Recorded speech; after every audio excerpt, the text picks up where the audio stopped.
In just 9 minutes, uncover the most shocking truths from Ezra Klein's conversation with Pulitzer-winning historian Steven Hahn.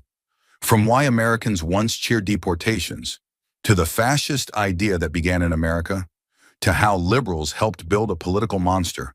This video breaks down 10 explosive takeaways that reveal the deep roots of Trumpism, America's hidden illiberal past, and the fight for its democratic future.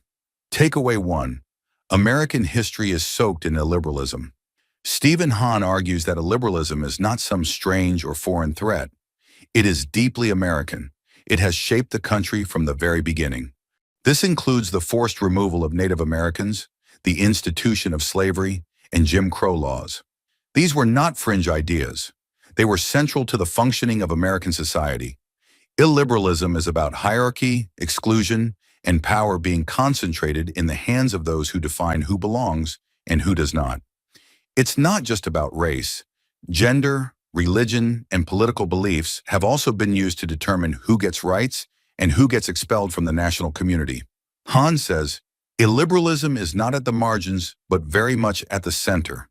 For example, the Indian Removal Act of 1830 was a legally sanctioned act of ethnic cleansing supported by white voters who believed they were entitled to land and power at any cost. Now let's move to the next takeaway. Takeaway 2. Trumpism is built on American tradition. Trump did not invent the tactics of political violence, exclusion, or institutional defiance. He tapped into a long tradition of American leaders who have used those same methods. Andrew Jackson ignored the Supreme Court to force native removals. Joseph McCarthy attacked institutions to root out ideological enemies. Trump follows this legacy of law-defying populists. Trump hung Jackson's portrait in the Oval Office. That was no accident. Jackson symbolized aggressive white populism and authoritarian strength. These figures gained popularity not in spite of their illiberalism, but often because of it. For example, in the 1920s, the Ku Klux Klan was one of the largest political and social movements in the country, and it was considered mainstream in many parts of America. Now let's move to the next takeaway.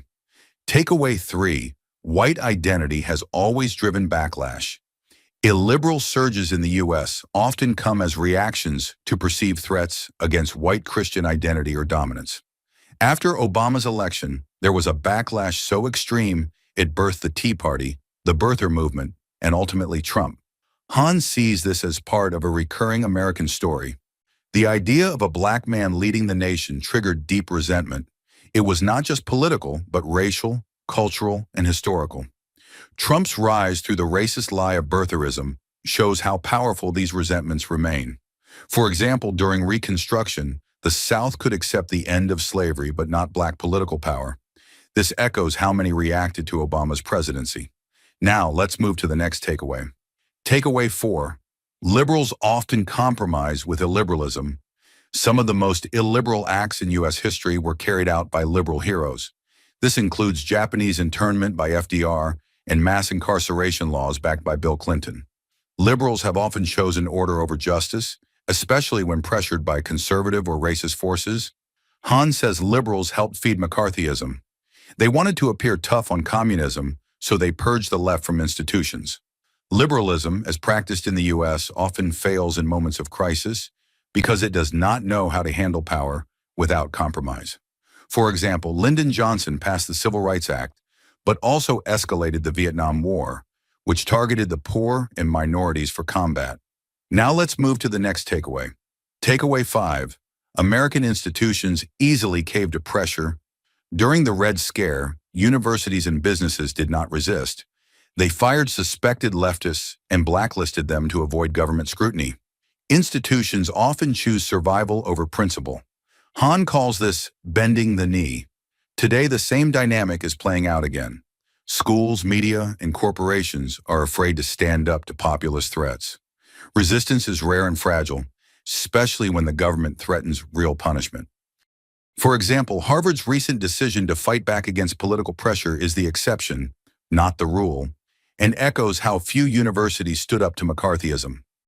We're halfway through the video. Thanks for sticking with us. If you're enjoying it, hit the thumbs up and share it in your WhatsApp groups. If you'd like to support us, please tap the thanks button below. It helps us keep making great content. Drop a comment and don't forget to hit subscribe for more. Now let's continue with the video. Takeaway 6. Expulsion is America's go-to response. Again and again, America solves its social anxieties by removing people. This includes Native Americans, immigrants, political radicals, and criminals. Operation Wetback in the 1950s, under President Eisenhower, deported hundreds of thousands of Mexicans, including American citizens.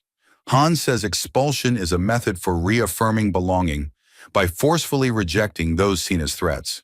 Modern immigration policies, especially under Trump, reflect the same logic. They are not new but drawn from a long playbook. For example, during the Great Depression, over 1 million Mexicans and Mexican Americans were deported to free up jobs for white citizens. Now let's move to the next takeaway. Takeaway 7. Fascist ideas started here first. Hahn makes a bold claim. Elements of fascism appeared in the U.S. before they emerged in Italy or Germany. The 1920s Klan, prohibition, and eugenics policies were all authoritarian, anti-immigrant, and racially purist. American scientists and Nazi officials worked together on eugenics. Hitler admired U.S. immigration laws and segregation. Illiberal ideas like paramilitary enforcement and purity of bloodlines were American exports before becoming global. For example, Hitler referred to America's westward expansion and genocide of native peoples as a model for Lebensraum, or living space. Now let's move to the next takeaway. Takeaway 8. History swings but does not repeat. Hahn rejects the idea of history as a pendulum that naturally corrects itself. Things do not balance out on their own. Changes happen when people fight for them, and even then gains are fragile and can be rolled back. Liberal wins often provoke stronger backlash. Think of how the civil rights movement was followed by mass incarceration and Reaganism. There is no stable center. Power shifts based on who is organized, who shows up, and who controls the narrative. For example, after the Red Scare ended, civil liberties organizations like the ACLU grew stronger, but so did the Klan and anti-communist laws. Now let's move to the next takeaway. Takeaway 9. Movements must hold contradictions. Pure political movements do not win. Coalitions do, and coalitions are messy. Even the most successful alliances in U.S. history were built between unlikely partners, like former enslaved people and poor white farmers in East Texas. Hahn says if you want power, you cannot expect every ally to be perfect. You must work through differences. Trying to build movements that pass moral purity tests is a good way to stay powerless.